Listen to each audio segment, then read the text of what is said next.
Mudah-mudahan. Barulah dia bisa berinteraksi dengan orang lain. Kalau tidak itu dikhawatirkan dia akan menular. Karena kalau dia misalnya terkena, ODP itu kan orang dalam pemantauan ya. Kalau PDP penderita, jadi orang yang sudah kena, atau pasien, atau penderita ya, penderita COVID-19 dalam pemantauan. Dia dibagi menjadi 3. ODP 1, ODP 2, ODP 3. PDP 1, PDP 2, PDP 3. Jadi penderita 1 ini yaitu orang yang dia kena virus ya, tetapi dia menimbulkan gejala. Dia tidak menimbulkan gejala. Ini yang paling berbahaya. Dia pergi kemana-mana nular ke wong. Keluar ke sana, bersin sana, bercak batu sini. Tidak ada gejala, ya. Dia ngelap-ngelap ingusnya ini sudah dia megang-megang ini. Itu kena virus seluruhnya ya. Nah, kemudian ODP 2 ini dia punya gejala. Misalnya ada demam-demam dikit. Kemudian batuk pilek, ya, bersin-bersin. Nah, ini berbahaya sekali. Ya, dia tidak merasa sakit. Nah, pun tidak sakit, biasa-biasa baik, masih makan bakso, masih segala macam jalan sana sini. Paling demam-demam dikit, makan paracetamol, sembuh. Nah, ini nular ke orang lain. Jadi sangat berbahaya ini 2 kriteria orang ini ya. Kalau dia sudah jadi penderita PDP 1, PDP 2, wah itu berbahaya buat orang lain. Sangat berbahaya. Inilah yang menyebarkannya itu kemana-mana. Misalnya kalau ada pesta di dusun itu, masuk dia kok sudahlah. Seraba-raban itu bisa kena kalau. Ya. Kalau dia sampai ke PDP 3, dia mulai sesak napas. Itulah yang bakal mati. Kalau dia berhenti di PDP 1, PDP 2 ini dia nyebarkan baik, dia tidak mati wongnya itu. Sembuh lagi. Tapi itu udah nyebar kemana-mana. Nah, siapa yang rentan untuk sampai ke PDP 3 ini, terutama wong-wong yang di atas umur 50 tahun, orang yang pernah sakit berat, dalam kondisi keadaan kurang sehat betul, orang darah tinggi, orang kencing manis, ya. Nah, itu yang bakal kena, yang bakal jadi korban itu ya. Nah, orang-orang ini biasanya diisolasi, dimasuk rumah sakit. Kalau EDP 1, EDP 2 sama PDP 1, PDP 2 itu diisolasi. Jadi kalau kamu kena itu, kamu ditaruh di rumah. Di rumah kamu, di rumah tidak bisa berinteraksi dengan keluarga, tidak bisa. Jadi taruh di kamar baik, makanan dikasihkan, ya. Jadi dia tidak boleh keluar dari kamar itu, tidak boleh dia ketemu sama orang-orang yang lain. Sampai 14 hari. Kalau 14 hari dia, atau dia dites, dia rapid test misalnya, rapid test. Jadi ada istilah tes itu, kalau rapid test itu tes yang sederhana untuk mengetahui orang itu terkena atau tidak. Sekarang sudah ada rapid test, di sini belum, rasanya kita ya belum ada ya. Sudah mulai dijual itu. Jadi kalau dia garisnya 1, dia tidak terkena, kalau garis 2 atau 3, dia terkena. Nah, kemudian ada kalau orang sudah, kalau di Jakarta kan kalau dia sudah masuk ke dalam PDP 1, dia sudah dites. Jadi dites, ada tes antigen, ada tes antibody. Kalau dia misalnya antigennya positif, tapi seminggu kemudian dia diperiksa antibodinya. Apabila antibodinya seminggu negatif, maka dia bukan dianggap penderita. Tapi kalau dia misalnya dites antigen dites dia positif, seminggu kemudian, seminggu dia tuh daya tahan tubuh kita, tubuh kita tuh mengeluarkan zat anti itu seminggu. Apabila dalam seminggu dites positif antibody, maka dia menderita COVID-19. Nah, itu tes. Kita belum ada tes. Yang paling bagus sebenarnya tes itu. Nah, jadi sekarang sebagai kesimpulannya, bagaimana cara kita menghindarinya? Cara kita menghindarinya yaitu jangan terlalu dekat dengan wong. Sebenarnya itulah maka masjid-masjid biasanya tidak ini ya. Jangan terlalu dekat. Nah, ini kan ini jarak penularan semua nih. Jarak penularan semua. Ya. Nah, kemudian di tempat kerumunan seperti ini sebenarnya pakai masker. Jadi kalau kita masuk dalam kerumunan orang, kita pakai masker. Kalau tidak masuk dalam kerumunan tidak apa-apa. Yang kita jaga itu tangan kita. Justru itu dicuci, setiap memasuk cuci. Sesering-sering mungkin cuci tangan. Kalau tidak ada hand scrub, tidak ada antiseptik itu, kita cuci dengan sabun. Cuci dengan sabun ya. Cuci dengan sabun. Itu yang paling penting. Nah itulah makanya tidak boleh kita melakukan pertemuan-pertemuan. Yang tadi saya bilang ya, kalau ada misalnya PDP 1 ngadiri pesta, wah itu ya, dia bersin sekali atau dia batuk sekali di situ, sudah kacau lah itu daerah itu. Sudah itu dia salam-salaman, bagi-bagi ke virus itu dengan orang lain ya. Oh dia sudah ini, salaman bro. Udah bagi ya, oleh-oleh kan, bagi-bagi oleh-oleh. Nah itu yang paling berbahaya ya. Jadi justru itu biasanya orang itu dibatasi, jangan sampai ketemu kalau bisa. Jadi kita sudah mulailah membatas-batas diri. Kalau Mekah di Madinah kan seluruh masjid ditutup kecuali Masjidil Haram dan Masjid Nabawi ya. Karena Masjidil Haram dan Masjid Nabawi sudah selesai orang sholat langsung disemprot semuanya. Ya, ini apa tuh? Digulung semua, disterilkan, nanti diganti baru lagi. Karena sekarang ini dikit sholat di Masjid Nabawi, dikit ya. Jadi seperti itu cara-caranya. Di sini juga saya sudah pakai ini, nanti disemprot, ini dijemur, dia karena kena panas matahari dia mati itu virus. Jadi saya suruh jemur ini, jadi suruh pasang, itu suruh pasang, hari ini dipasangnya satu aja. Terus jadi kadang-kadang tidak nurut instruksi. Tadi ini kan agak bau ya, sudah disemprot ya. Semprot, nanti sudah kamu keluar ini saya suruh semprot lagi. Sehingga dia tidak jadi sumber penularan. Nah kalau dia PDP 1, PDP 2 itu tidak dimasuk rumah sakit, tidak ya. Jadi dirawat di rumahnya itulah. Siapa yang ngerawat? Petugas puskesmas. Ngasih obatnya dan memantaunya dari jauh. Lewat HP, lewat apa-apa. Mana kau ada sesak napas tak? Demam apa tidak? Ya, kalau demam kau makan obat ini lah, yang namanya paracetamol. Misalnya dikasih azithromycin, makan azithromycin itu sekali sehari, makan. Kau makan enggak hari ini? Ya, makan, sudah. Lewat telepon tapi. Ya. Tidak dipasang-pasang infus, tidak. Ya, kalau ODP 1, PDP 1, PDP 2 tidak dipasang-pasang infus. Karena orangnya itu sehat baik, sekadar batuk-batuk pilek baik. Ya, PDP 2 batuk-batuk pilek, ya, demam-demam dikit.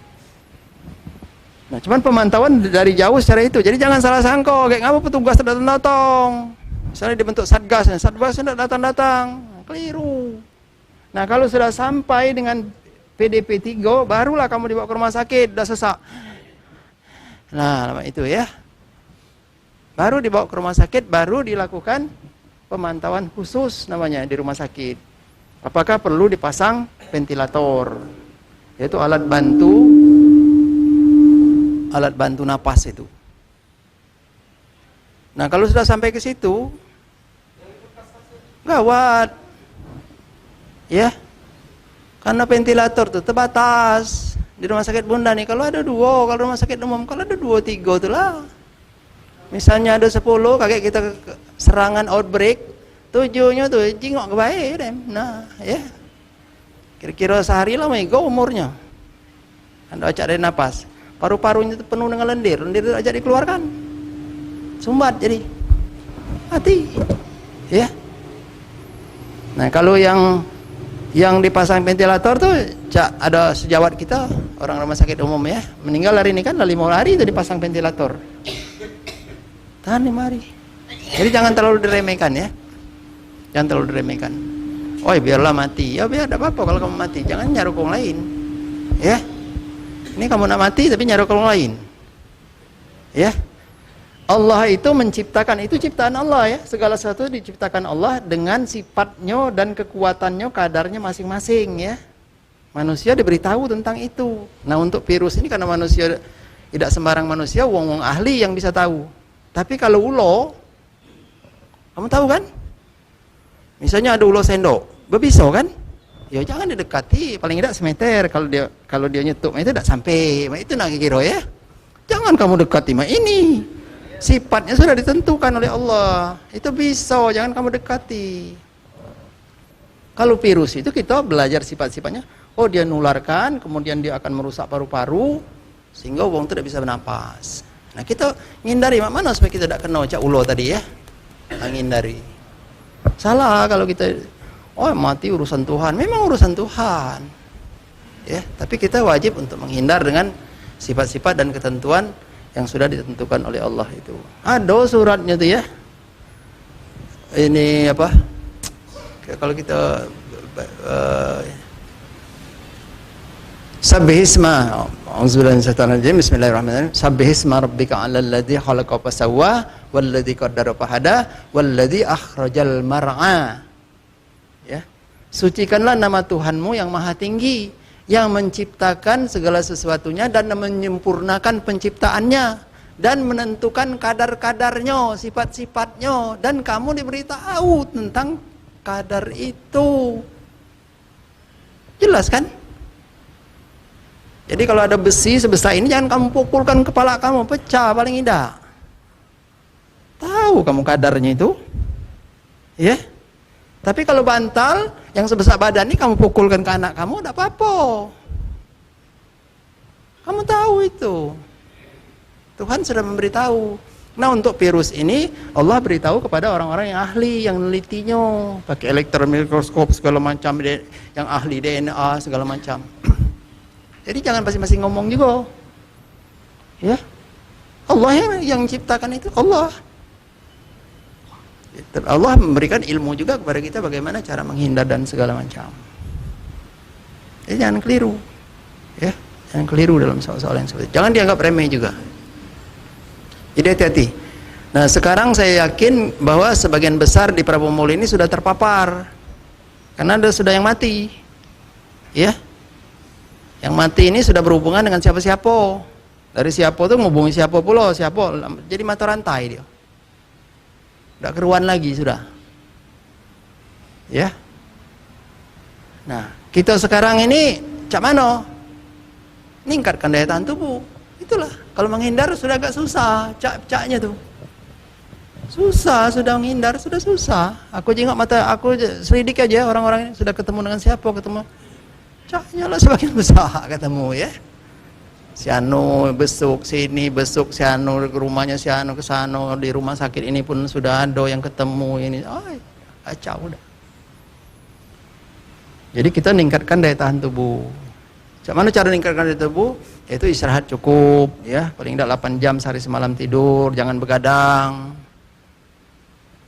Ya. Jangan minum minuman keras. Kemudian olahraga secukupnya, jangan terlalu capek, jangan terlalu payah olahraga. Makan yang bergizi, banyak-banyak makan buah-buahan yang banyak mengandung vitamin C. Ya. Itu ada yang diinikan oleh profesor dari mana? Dari Bogor itu ya, yang meneliti tentang tumbuh-tumbuhan itu. Jadi katanya jahe, kunyit sama serai dicampur, diminum tiap pagi. Itu ya. Ada untuk meningkatkan daya tahan tubuh lagi ada namanya sapron. Nah, itu dimakan saja itu. Itulah lagi tindakan kita. Jadi kita rajin-rajin miara itu. Ya, terutama mereka yang berisiko. Yang berisiko untuk jadi fatal. Jadi orang-orang yang di atas 40 tahun atau 50 tahun yang fisiknya itu lemah. Penyakit kronis, yang darah tinggi, yang kencing manis, ya. Nah, itu yang paling pertama. Anak-anak dia umumnya sebagai pembawa. Jadi anak-anak itu biasanya dia kena ya. Dia kena tapi tidak menimbulkan gejala. Nah, dia ini nular ke orang lain. Itulah ngapa sekolah-sekolah anak-anak itu diliburkan. Dia pergi kemana-mana ya, ke sekolahannya, pergi kemudian dia balik ke rumah. Bawa dia balik ke rumah itu. Dia tidak kena. Jadi inilah yang perlu diperhatikan ya, sehingga kita nanti bisa terhindar dari virus. Jadi kalau kita sampai PDP 1, PDP 2 masih aman-aman saja lah, tidak usah terlalu panik ya. Jadi kalau suruh di rumah, dipantau, ya di rumah saja. Tidak usah ke rumah sakit. Kalau ke rumah sakit nanti ketularan semua orang rumah sakit. Jangan, ya. Memang tidak dipantau. Nanti penyakitnya itu dibawa ke rumah sakit, minta dirawat. Padahal baru-baru pilek-pilek, sekadar demam-demam dikit. Kalau kamu ke Palembang juga ditolak orang, ya. Jangan nanti, wah rumah sakit tidak terima pasien. Malam tadi sudah ada satu isu, memang sebenarnya belum wajar diterima, ya. Ya, belum wajar diterima. Karena belum, kalau dia pun penderita, kita sekarang susah menentukan penderita karena kita tidak memeriksakan virusnya. Kalau dia penderita pun, dia belum termasuk PDP3, belum. Tapi masyarakat kalau tidak dijelaskan begitulah, dia demam-demam, badannya rasa lemas, ya wong demam, ya. Kata wong demam yang lemas, benar tak, ya? Iyo, kamu pilek be lagi lesu badan kamu kan? Oh, kalau pilek tambah gagawang, nak pilek galau. Ya. Ya memang itu nian. Jadi jangan nyala-nyalakan rumah sakit, kakek. Wong lah demam, tambah lagi, oh, kau ni kena, kau dari mana? Dari Jawa. Demam. Oh, kau ni kena COVID-19. Masuklah rumah sakit. Maksa. Padahal tidak demam, ya, padahal tidak apa-apa dia itu. Jadi tenang-tenang be di situ. Yang penting makan obat. Nanti ada tugas-tugas. Saya tadi sudah rapat dengan Pemkot, ya. Saya sudah kasih tahukan semua, ya. Insyaallah katanya Dinas Kesehatan sudah membentuk satgas itu. Jadi nanti kalau kamu kena, lapor saja ke puskesmas, maka puskesmas nanti akan memberi obat dan memantau dari jauh. Jangan perlu nyalakan puskesmas, oh tidak pernah datang selama aku sini. Oh gawin datang ke rumah kamu, nyantar nyawa. Ya. Kasih obat, nah kamu makan obat ini sekian hari, mari dia mantau mana gejalanya. Nah, kalau kau panas makan paracetamol. Kalau kamu azithromycin diingatkan lah dimakan belum, misalnya dikasih misalnya levofloxacin lah dimakan apa belum, ya dikasih kloroquine misalnya, kloroquine 2x1 udah dimakan belum. Nah, kemudian ditanya, mana sesak napas dak? Sesak napas, coba hitung napas kau berapa kali semenit. Kalau 30 kali, udah masuk dia itu ke arah 3. Ya. Hitung 30 kali per menit, nah baru mulailah dipikirkan untuk dirujuk ke rumah sakit. 30 kali. Kita tuh kalau tidak sesak napas, Pak, napas itu tidak terasa. Tidak sadar kita bernapas kan? Kalau orang sesak napas, dia mulai terasa. Mulai terasa. Dan orang lain mulai kejingoan. Sesak dia nih. Orang lain itu kejingoan, dia bernapas. Ya, nah itu ciri-ciri orang sesak napas. Kalau sesak napas hebat, biasanya dia lah minta tolongan orang lain, kejingoan. Sampai pegang-pegang, no. Oh, itu sesak napas hebat. Kalau sudah sampai COVID, sampai pneumonia, ya seperti itu, memang tidak bisa bernapas lagi. Megang-megang pun dia tidak bisa bernapas lagi. Sekira ini saja. Assalamualaikum warahmatullahi wabarakatuh.